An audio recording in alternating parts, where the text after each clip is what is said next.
Lugupeetud saadikud, lugupeetud Eesti avalikkus.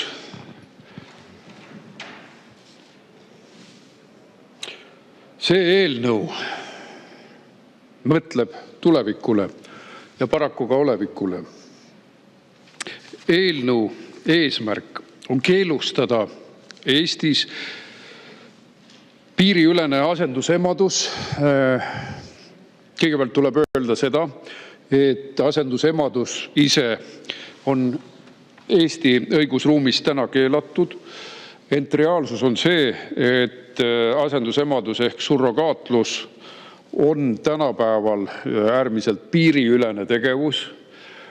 Tihtipeale juhtub nii, et kui ühes riigis lähevad olud ebasobivamaks, riik otsustab sekkuda sellesse jõhkra inimkaubanduse vormi, siis kolivad teenust pakkuvad firmad väga kiiresti järgmisse riiki ja ka asendusemad ise hakkavad sellesse riiki minema ja seda siis surrogaatema teenust pakkuma. Nii et meie eelnõu eesmärk on selle eelnõuga ühte halli ala reguleerida.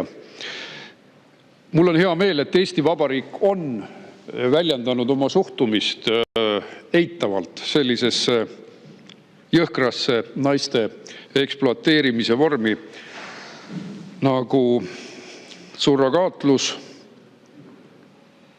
Ja kui me vaatame rahvusvahelisi õigusakte, siis on selles osas võetud ka tõsiseid seisukohti. Lisaks on oluline, et mitmed Euroopa riigid on rangelt keelanud asendusemaduse ehk kehtestanud täieliku asendusemaduse keelu, nagu Šveits, Norra, Saksamaa, Prantsusmaa ja teised. Need riigid lähtuvad seisukohast, et surrogaatemadus rikub inimväärikust ja ohustab naiste ja laste õigusi.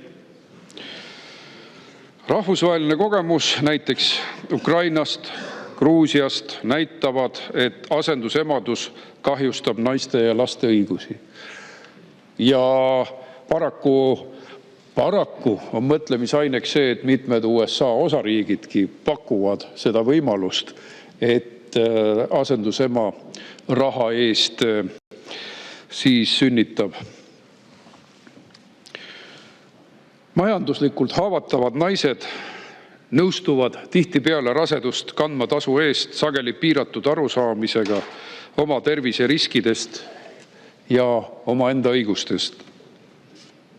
Tegu on olukorraga, kus keha ja viljakus muutuvad kaubaks, mis on vastuolus inimväärikuse põhimõtte ja paljude teiste eetiliste põhimõtetega. Surrogaatemadel esineb rohkem tüsistusi, samuti sünnitusjärgset depressiooni. Pärast lapse loovutamist tekib naistel sageli emotsionaalne trauma või süütunne. Lapse kaubastumine ja inimkaubandus, need on märksõnad, mis saadavad surrogaatlust.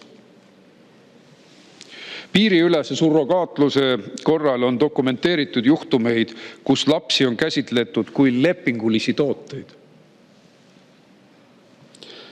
Ja sellised praktikad on väga lähedased inimkaubanduse definitsioonile ehk Palermo konventsioonis sisalduvale.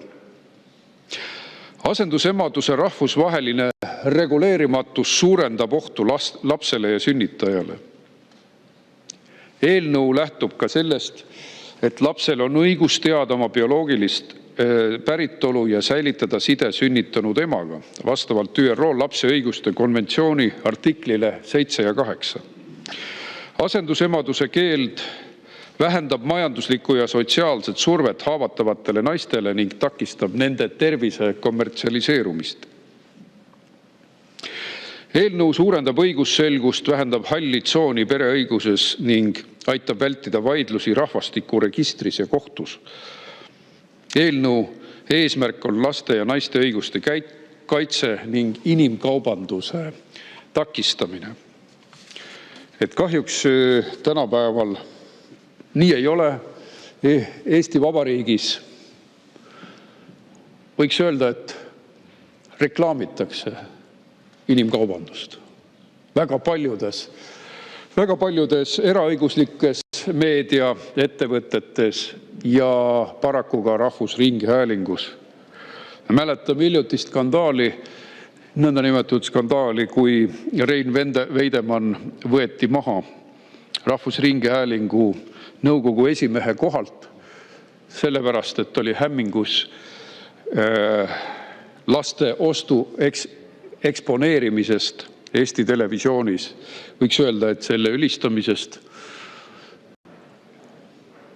Ja ma olengi hämmingus, kuhu on Eesti kultuur omadega jõudnud. Sest see lasteäri või selle lapsi ostnud Haber-Pilleri paarikese eksponeerimine on olnud täiesti mõõdutundetu. Pereajakirjade kaanel, ajalehtedes, üle 2 lehe intervjuud, meedias, kuidas teil läheb, kuidas see lastekaubandus on edenenud, kas oli tore, palju maksis ka, kuidas lepingu täitmine edeneb. Ehk selline äärmine künism, mis vohab avalikus ruumis. Ja see finaal oli tõepoolest, kui me nägime, ERR tegeleb nii-öelda siis ERR-i seaduse täitmisega omamoodi ehk mittetäitmisega. Ka see on üks näide, miks me täna jõuame ERR-i erastamise eelnõu juurde, sest ERR lihtsalt ignoreerib omaenda seadust. Ja kas sellisele organisatsioonile saame me enam maksta rahva raha üle 40 miljoni igal aastal? Läheme edasi. Esiteks ma kiidan arutelu, mis toimus õiguskomisjonis. Oli palju sõnavõtte ja palju huvitavaid tähelepanekuid. Ja sellest räägib komisjoni poolne esindaja, mis tähendab, et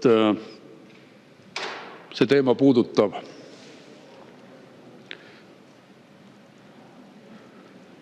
Lähen edasi. Mul on üks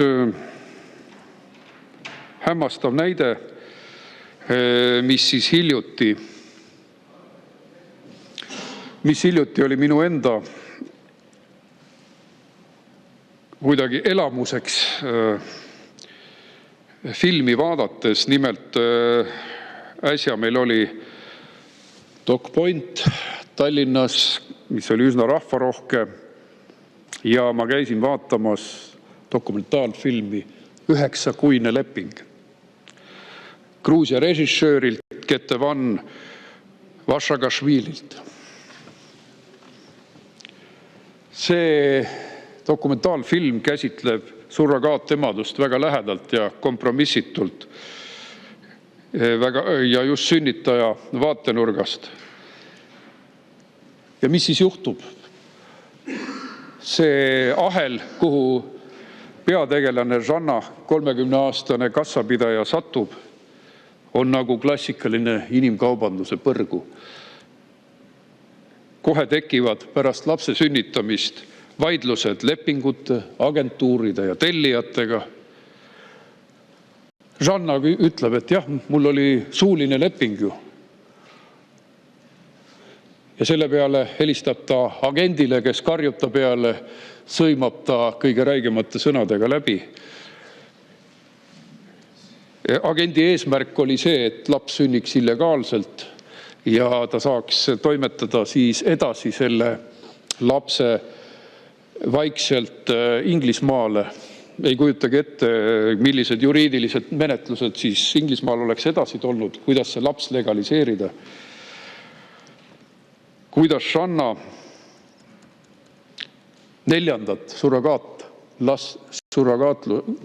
korda on surrogaat tema lühikese aja jooksul.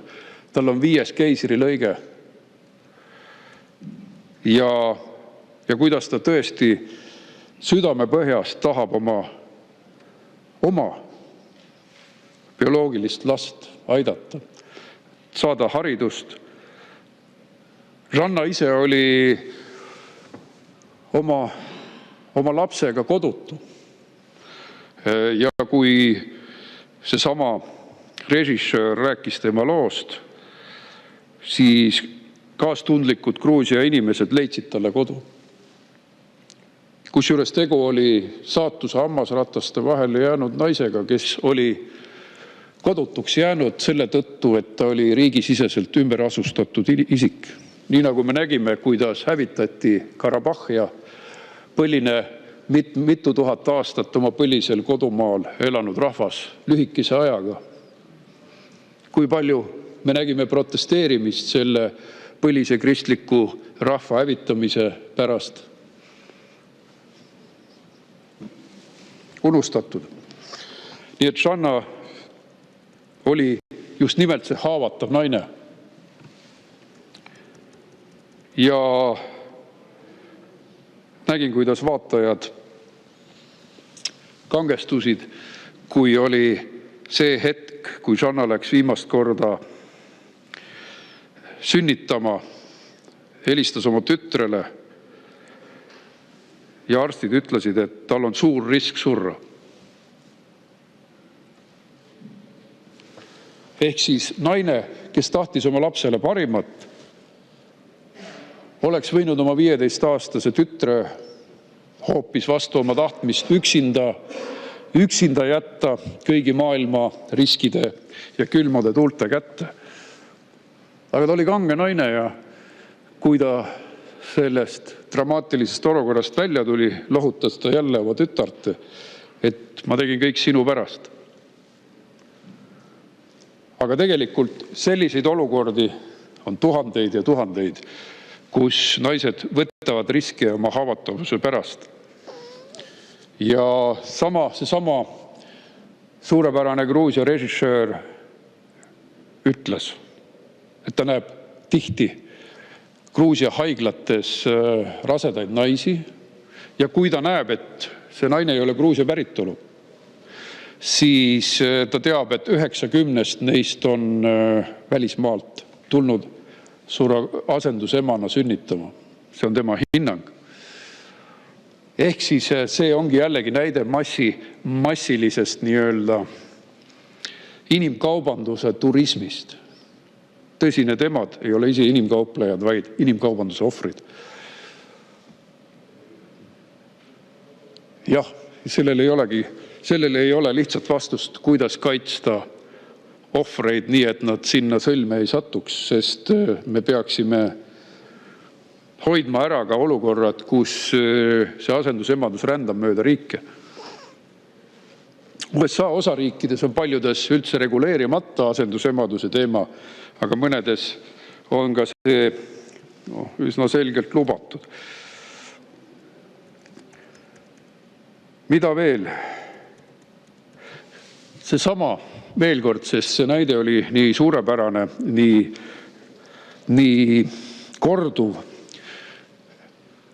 Režissöör seletas, et on juhtumeid, kus tuuakse Indiast naisi, pannakse nad lihtsalt luku taha, võetakse ära passid ja siis öeldakse, et nüüd me võtame teilt munaraku. Või mõni hakkab seal luku taga tagasi teenima oma reisiraha asendussünnitajana. Et Žannale maksti $16,000, mis talle sularahas peo peale anti ja mille ta pani oma sahtlisse. Aga räägitakse, et ettevõtted teenivad mitusada tuhat vahelt kasumina. Ja räägitakse, et on juhtumeid, kus ka need summad on sellised, mis ei võimalda isegi nendel emadel tervisekahjudest taastuda. Neil ei ole ju tegelikult normaalset tervisekindlustust nende riskide maandamiseks. Nii et kui me vaatame edasi, siis ÜRO Inimõiguste komitee on rõhutanud, et riigid peavad kaitsma naiste vaimset ja füüsilist tervist, vältima praktikaid, mis võivad põhjustada pikaajalist kahju. Asendusemadus eirab raseduse ajal tekkivat emotsionaalset ja psühholoogilist sidet. Praktika eeldab, et naine suudab raseduse ajal mitte luua sidet lapsega ja loovutada laps kohe pärast sündi. Aga see eeldus on vastuolus nii meditsiinilise kui psühholoogilise teadmisega raseduse mõjust naise vaimsele tervisele. Mul on üks juhtum, mida mulle räägiti, et kus see Eesti naine läks hulluks, kui ta pärast asendusemadust, et ta lasi ennast meelitada sellesse skeemi ja ta varises pärast seda emotsionaalselt kokku. Nüüd Eesti, kui palju me veel sellega seotud oleme? Sellel samal filmi esilinastusel tuli huvitav teade, et Eesti günekoloogi haridusega inimesi on Gruusias sedasama praktikat arendamas. Ehk siis nii nagu asendusemad sõidavad mööda maailma ringi, et teenust pakkuda väga erinevatele gruppidele, samamoodi ka arstid. Üks kummaline lugu, ehk keegi mäletab, oli see, kui presidendi kantselei ülem Jaanus Pikani pakkus seda teenust välismaal. Eeldan, et seal riigis oli see juriidiliselt legaalne, aga sellegipoolest, et see asi ei ole meist sugugi kaugel.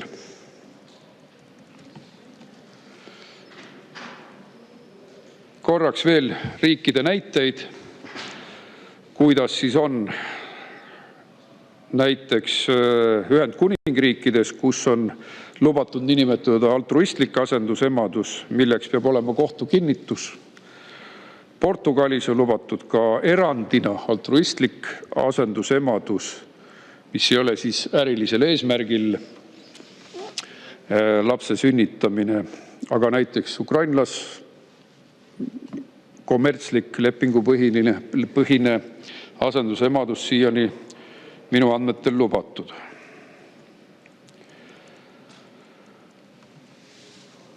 Aitäh, ootan teie küsimusi. Aitäh teile. Teil on küsimusi. Alustab Martin Helme, palun.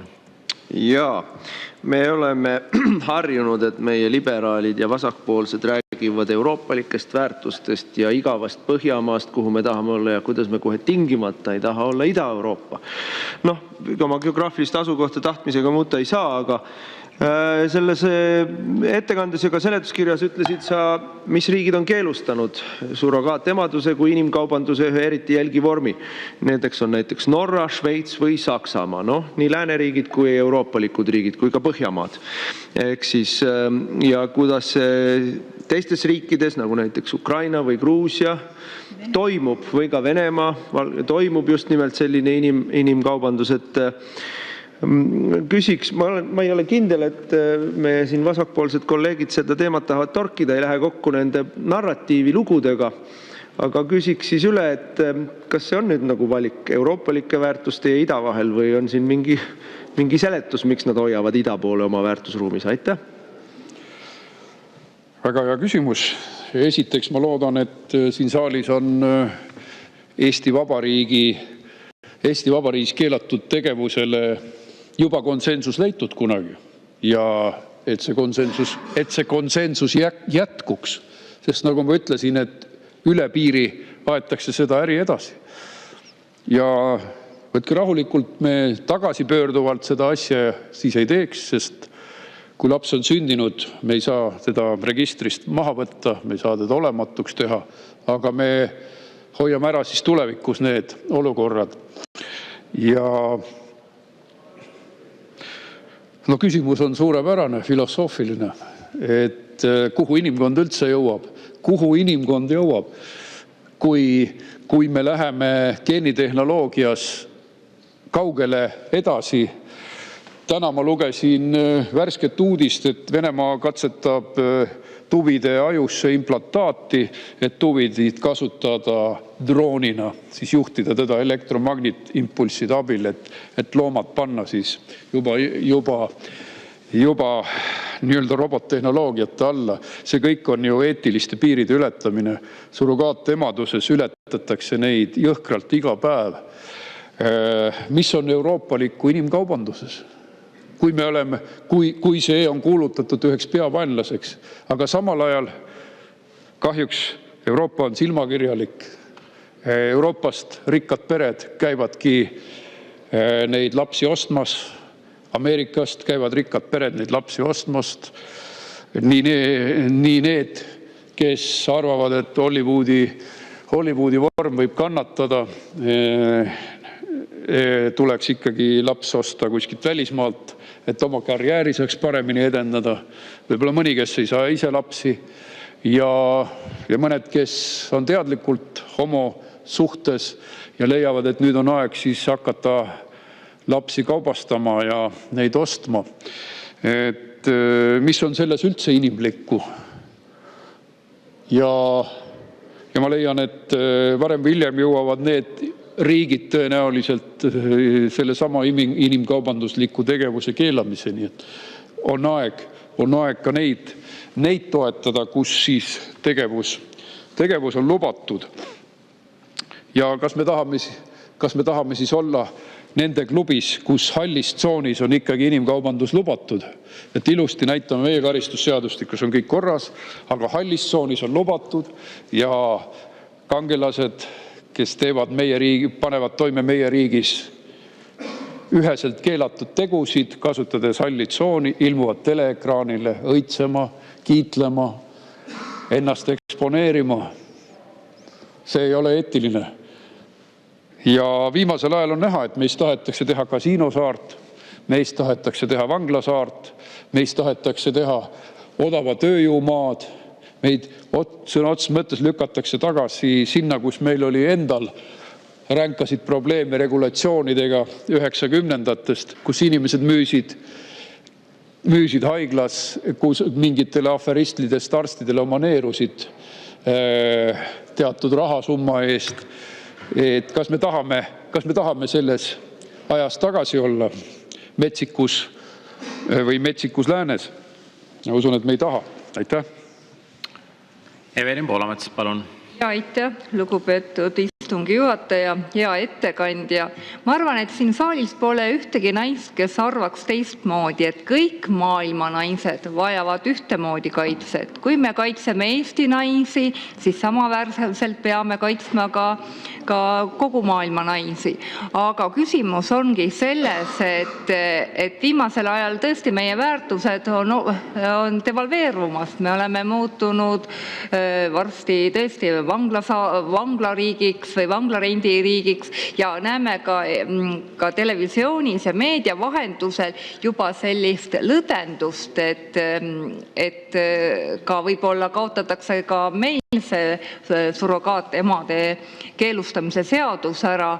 Ja kui ka toodi seal dokfilmis, millele sa ka viitasid, näide, et homoabielude sõlmimise järel on surrogaatlus on aktiviseerunud, et kui suur oht on Eestile, et me kaotame selle seadusega Eestis ära. Aitäh!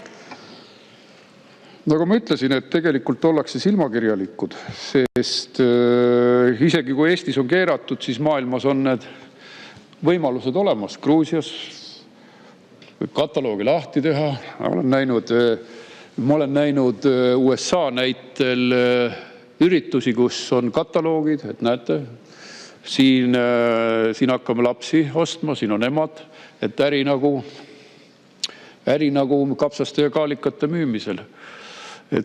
Ja see hall ala ongi just selleks, et need, kes tegelikult küüniliselt seda asja proovivad reklaamida meile, et nad saaksid täie rõõmuga meile selle näkku paisata, et meid teie seadused ei huvita. Seda paiskas meile ju ERR-i Ringvaade näkku.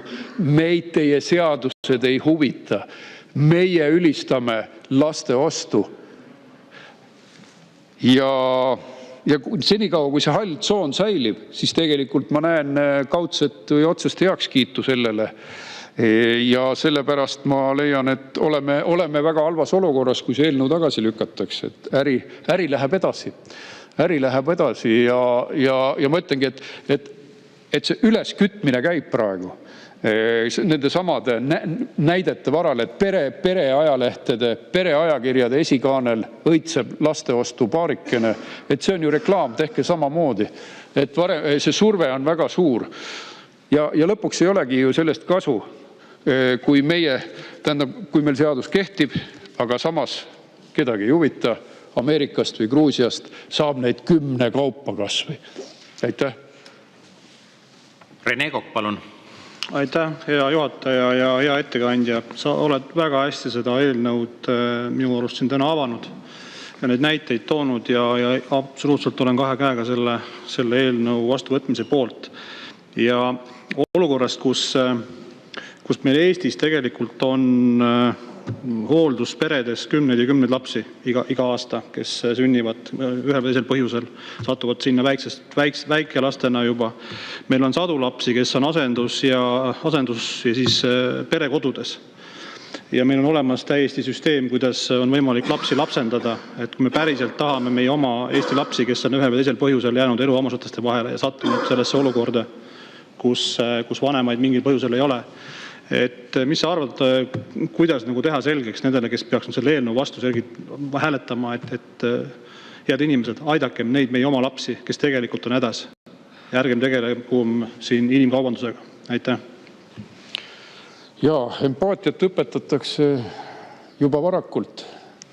Olen kuulnud lugu, kuidas inuitid õpetavad lapsele empaatiat, et üks maade avastaja käis nende juures elamas ja imestas, et inuiti lapsed on ülimalt kaastundlikud, mõistlikud, kuigi nad elavad ju väga rasketes oludes kusagil igludes ja talle jättis mulje, et nad on palju kultuursemad ja empaatilisemad kui meie inimesed või nii-öelda moodsad lääne inimesed. Ja siis ta märkas, et kuidas inuiti emad lapsi õpetavad.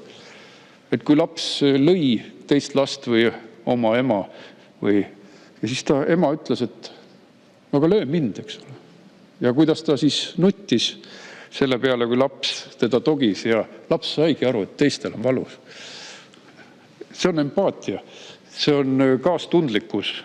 Et me just võtsime vastu Tiibeti laste toetamise eelnõu, kuidas miljonit last assimileeritakse ja võetakse vanemate juurest ära küladest ja alevitest, et viia neid kokku võõrvõimu valitsemise alla, kus neid kasvatatakse ümber tublideks Hiina kompartei järgijateks. Et see on päriselt seesama silmakirjalikkuse probleem, et ühe käega võideldakse inimkaubanduse vastu, võideldakse naiste õiguste eest nii-öelda, ja samal ajal teise käega viiakse ellu mingid päris hulle programme. Võideldakse 150 sooõiguste eest, mida ei ole olemas. Võideldakse pseudoteemade eest. Ja samal ajal tõepoolest, et kas me peaks panustama nendele perekodudele?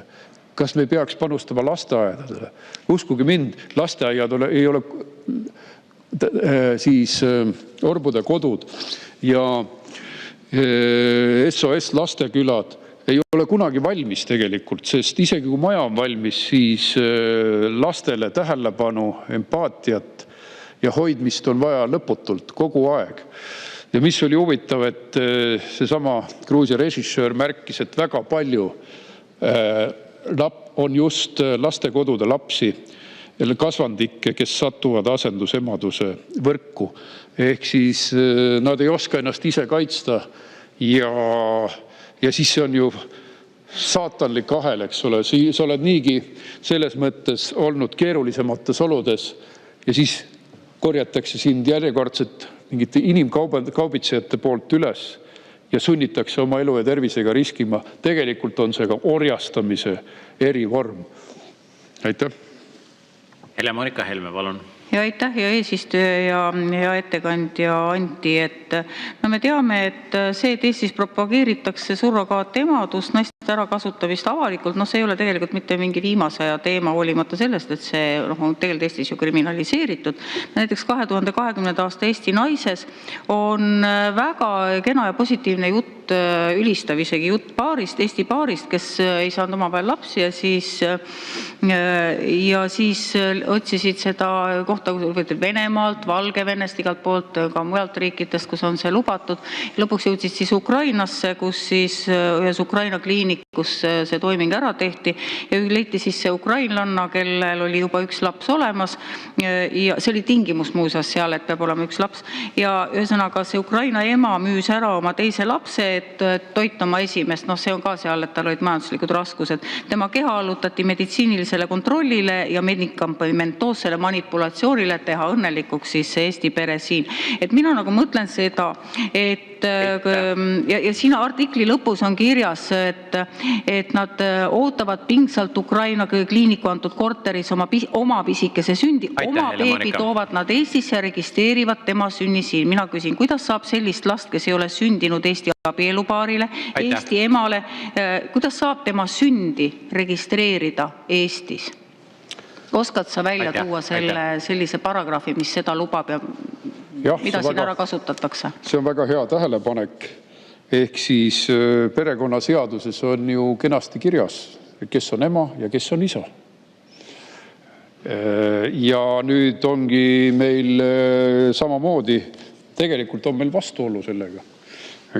Et meie ülesanne on vaadata üle ka perekonnaseaduses ja korda teha, et see registreerimine ei oleks võimalik. Et täna ikkagi Haaber-Pilleri paar on oma paari ju registreerinud rahvastikuregistris ja Eesti kodanik.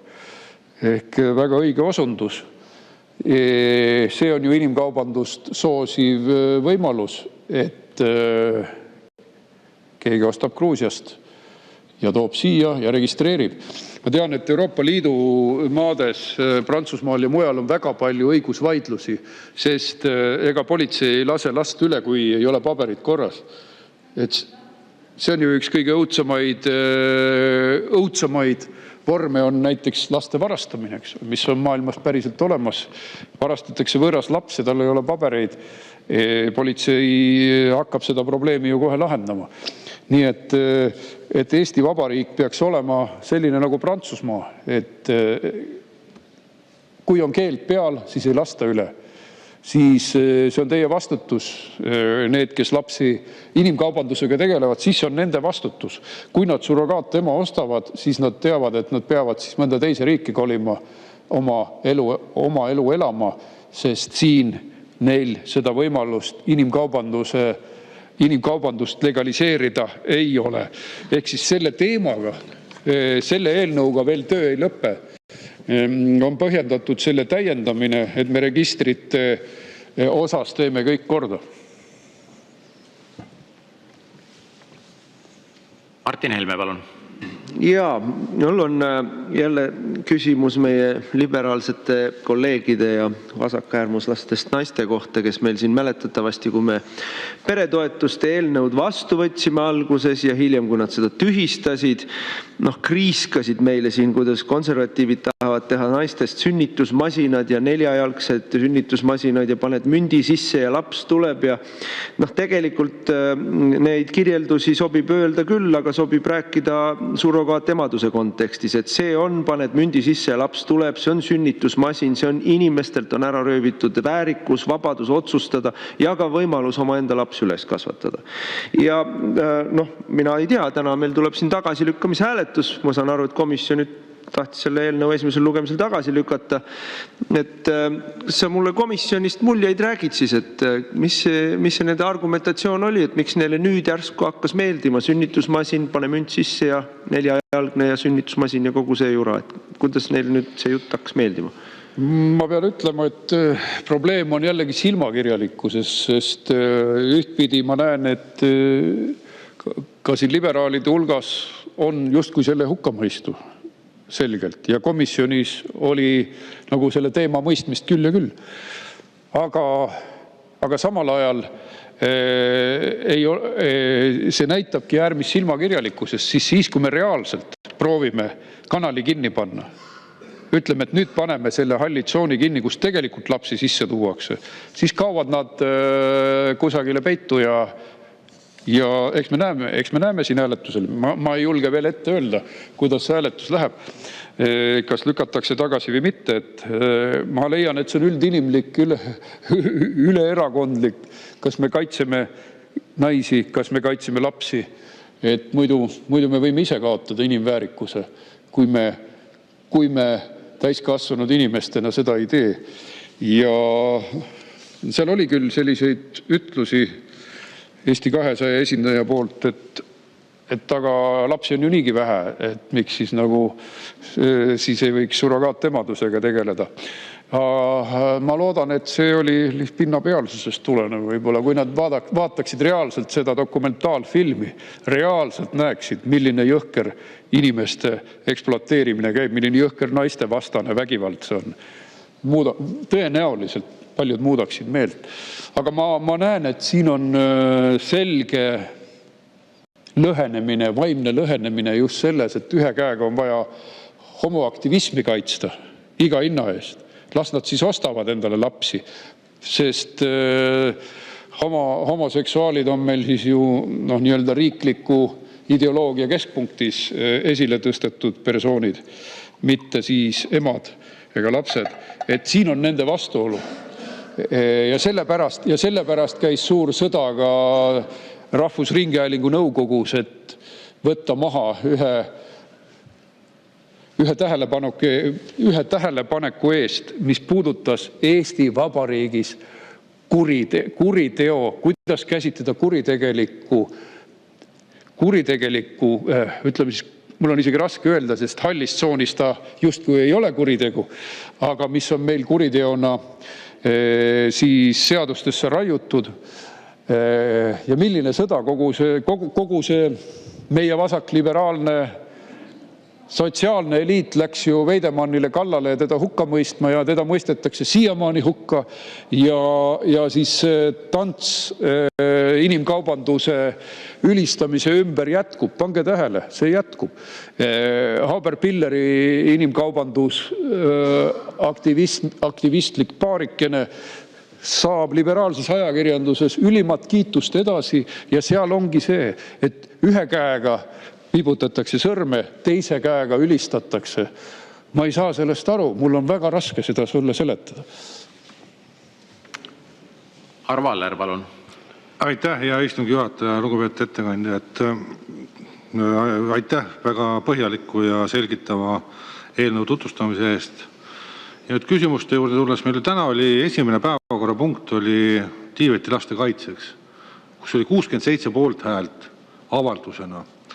Nüüd selle eelnõuga me tahame kaitsta Eestis ja Eestis olevaid nii naisi kui lapsi, et oleks võimalik Eestil selles mõttes mitte tegeleda piiriülese kaubandusega ja selle laste kauplemisega. Minu küsimus see, et kui me esimese punkti juures olid kõik, olid poolt, vastuhääli polnud üldse, et kas siin võiks olla samamoodi, et ka kolleegid Reformierakonnast ja Eesti 200 tuleksid ja saaksid aru sellest, et asendusemaduse keelustamine on Eestis õiguslikult vajalik. Aitäh. Jõuan oma eelmiste vastusteni, et ma näen siin lokkavat silmakirjalikkust. Ehk siis see oli igati õilis avaldus, väga väärikas tähelepanu osutus, kaastundlik, empaatiline, mõistlik, lastevastase vägivalla vastane avaldus. Ja nüüd võib juhtuda, et sellel samal päeval mõni punkt hiljem tehakse hoopis teine nägu. Öeldaksegi, et ärme aruta seda. Meil on vaja, et Eesti Televisioon propageeriks homosuhteid, et Eesti Televisioon ja Eesti naisteajakirjad saaksid oma kaanele lasteäri aktivistid, lasteostjad. Et siin me oleme. Ma olen segaduses, et see vaimne lõhenemine on ikkagi jõudnud väga-väga kaugele. Ja ma ütleks, et kui me edasi läheme, mind on see aastaid häirinud, see täielik kriitikavabadus. Ehk siis tegu on tegelikult paljudel juhtudel, ma ei hakka nimede kaupa nimetama, lastekaubanduse propagandistidega, lasteostu propagandistidega. Kõik, kes nad võtavad, kõik, kes lasteostjad võtavad naiste ajakirja esikaanele, on lasteostu propagandistid. Eriti kui nad ülistavad seda, sest võib ka esitada kriitilisi küsimusi ja et siis võib-olla võiks tegu olla lihtsalt neutraalse ajakirjandusega, aga ma näen enamasti, et kriitilisi küsimusi ei küsita, toimub ülistamine. Ja siis on jälle nii, et ühes saali otsas me näeme või 3 päevakorrapunkti enne näeme me justkui laste õiguste kaitsmise soovi ja 3 päevakorrapunkti hiljem inimkaubanduse mahitamist. Et ma tahaks psühholoogide nõu saada, et miks see nii on. Miks on selline tõeline vastuolu meie silme all? Aitäh! Evelin Poolamets, palun! Ja aitäh! Tõesti, lastekaubanduse või selle surrogaatemadusest räägitakse tihtipeale nagu tõesti ülistavast vormist, et kõik tahavad ju perekonda ja lapsi, aga selles dokumentaalfilmis toodi välja, kuidas üks Inglise vanapoiss elas koos emaga, 80-aastase emaga, ja tema kollektsioneeris lapsi. Saatis oma seemnerakud Gruusiasse ja sai siis lapsi vastu. Ma ei tea, mis nendest lastest hiljem sai, kas keegi adopteeris nad, aga et toimub ka selline nii-öelda kollektsioneerimine ja teisest küljest ka, et ei ole ju takistust, et ka meie naisi kasutatakse ära, meelitatakse neid kuhugi sellisesse riiki, kus on surrogaatemadus lubatud, näiteks tõesti Ukrainasse, Gruusiasse, ja kasutatakse neid sellisel viisil asendusemaduse korral ära.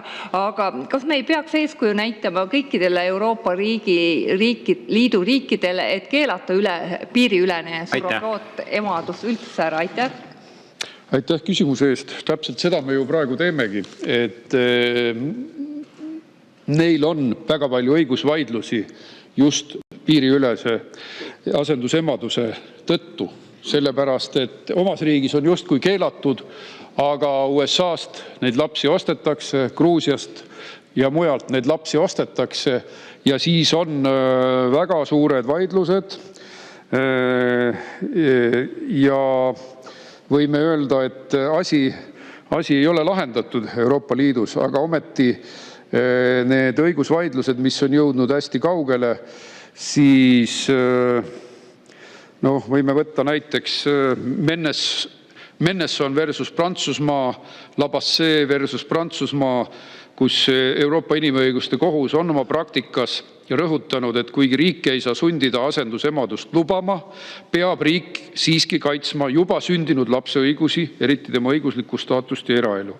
Et need lahendid näitavad, et asendusemadus tekitab äärmiselt keerulisi õigusvaidlusi ja kõige õigem on see eos juba ära hoida, et selliseid õnnetuid olukordi ei tekiks, mida siin Eestis hoolega ära kasutatakse. Et oleme siis eeskujuks, nagu öeldud, ärme ole odava tööjõu maa, ärme ole vanglasaar, ärme ole kasiinonduse maa, oleme väärikas, kultuurne rahvusriik. See ongi meie eesmärk. Tuleb vältida mingisuguseks banaanivabariigiks muutumist. Pahatihti me näeme seda. Aitäh! Helle-Moonika Helme, palun! Ja aitäh, et teatavasti näiteks ka ÜRO-s on koostatud väga korralik ja suur raport, mis kirjeldab ja mõistab hukka surrogaatemaduse kui erilise naiste ja lastevastase vägivalla vormi ja kõik, meil siin armastatakse ka ikkagi, evitakse sellist hoiakut, et rahvusvahelise üldsuse silmis me peame nagu head olema ja kõik need, kes siin ükskõik mis teemal tulevad ja ringutavad käsi ja kisuvad pisarad naiste kaitsel küll Istanbuli konventsiooniga seoses, naiste õiguse ja kehalise puutumatuse osas. Nüüd meil tuleb varsti nõusoleku seadus siia, kus ei tohi naise poole enam vaadatagi, rääkima teda puutumatust. küll aga tohib tema sisse panna raha eest kasvama lapse ja pärast selle tema käest ära võtta. Et näed, milline silmakirjalikkus. Aga tulles selle Ukraina teema juurde tagasi, meil on Ukrainaga olnud ja on väga lähedased sidemed teatavasti. Ja võt, praegu meil on Eestis on karistatav ka juriidilise isiku tegevus asendusemaduse korraldamisel, aga need Ukraina kliitnikud ongi juriidilised isikud, kes tegelikult tegutsevadki selle asendusemaduse korraldamisel. Ma ikkagi tunnen nagu huvi, et kuidas on see võimalik, et Eesti sellist asja tolereerib, kas seal pole ka sees teatavat sellist väga suurt annust korruptsiooni äkki? Jah, see on sügavalt korruptiivne sfäär. Nagu ma rääkisin, liigub sularaha, ohvreid petetakse jõhkralt, tehakse suulisi lepinguid. Siis filmi peategelane pöördus kohe naiste õiguste kaitse büroo poole Gruusias ja nad ütlesid, et me ei saa, ja asi läks politseisse, ta kaebas politseisse, et leides, et nii ei saa, et tema peab kusagil illegaalselt last varjama ja välismaale viima. Ja siis politsei ei suutnud seda tõendada, sest kõik oli suuline ja küll aga hakati siis politsei poolt räägiti, et kas sa said piisavalt palju raha, kas oli kelmus, kas sul jäi osa raha saamata või? Ei, ta raha sai kätte, aga siis toppis selle oma lauasahtlisse. Aga kelmus tema suhtes jätkus, et see on äärmiselt jõhkrate inimkaubitsejate kontrolli alla sattum. Need on õnnelikud naised, kes selles sfääris tervise ja siis oma tervisega pääsevad. Jah, täpselt. See on nii keeruline valdkond, et on väga raske vastata. Me peaksime, kui me tahame inimõiguste teemat maailmas tõstatada, siis me peaksime olema aktiivsed selles osas. Mitte nii, et las nemad teevad, et inkubaator on Ukrainas, eks ole. Ukraina vaisi võib ekspluateerida piiritult, aga meie oleme siin kõik rohelised, siis me oleme täiuslikud rohelised, me oleme täiuslikud inimõiguslased ja me oleme kõik samal ajal mujal, eks ole, Hiinas võib loodust rikkuda palju tahes, probleemi ei ole. Hiinas võib inimõigusi rikkuda palju tahes, Gruusias või Ukrainas siis võib neid naisi ekspluateerida. Et ma arvan, et meie konservatiividena peame naiste väärikuse, tervise ja nende õiguste eest seisma ja mitte laskma silmakirjalikkusel võita. Rain Epler, palun. Ja aitäh, härra juhataja ja ettekandja. Siin 1,5–2 aastat tagasi oli siin saalis arutelu meil Martiniga ja ma ei mäleta, kes toona istungit juhatas teemal, et loll justkui ei ole viisakas öelda, aga see oli arutelu, aga kui ongi loll, et mis siis see seis on ja nii edasi. Ja kui ma lugesin nüüd seda õiguskomisjoni protokolli, siis mingil põhjusel mul see arutelu natuke meenus, kui ma seal näiteks lugesin kolleeg Rästa seisukohta, et aga demograafiliselt on meil lapsi on vähe, võib-olla peakski saama välismaalt osta. Aga kui nüüd niimoodi heatahtlikult ja konstruktiivselt suhtudes, ega kõigest ju ei saagi kõike teada niimoodi iseenesest kaasasündinult. Ja siis ma hakkasin mõtlema, et see dokumentaalfilm, millele sa viitasid, et mis sa arvad ideest, et aga võib-olla võtaks ühendust filmi tegijaga ja miks mitte prooviks siin näiteks Riigikogu konverentsisaalis või mingil muul moel selle filmi näitamise ja just sihituna Riigikogu liikmetele, kes neid otsuseid teevad, siin teha. Mis sa sellest ideest arvad ja teiseks, kuidas sa hindad, et kui palju, ütleme, koalitsioonisaadikutest, kes tahavad seda tagasi lükata, seda eelnõud, seda filmi vaatama tuleks? Või neil on kergem edasi elada ilma vaatamata faktidele otsa? Aitäh, suurepärane mõte. Ma kohtusin režissööriga, vahetasin mõne sõna ja mul on ka kontaktid olemas. Muuhulgas näiteks neil on ilus tegu, et nad aitavad selle inimkaubanduse ohvrile soovijad saavad raha annetada talle, et sellest pöörisest välja pääseda. Et mina arvan, et sellest see väärib kindlasti siinsamas Riigikogu konverentsisaalis näitamist ja ka konverentsi. Et mul oleks küll suur au, kui ma saaksin selle Gruusia tähelepanu režissööri siia kutsuda. Aga ma olen pisut mures, et meid on endegi tõsiste teemade tõstatamise eest siit Riigikogu konverentsisaalist välja visatud, et ma ei ole kindel, et siin kõik lubatud on, mida rahvuskonservatiivid tahavad teha. Aitäh. Aitäh. Rohkem teile küsimusi ei ole. Tänud. Aitäh.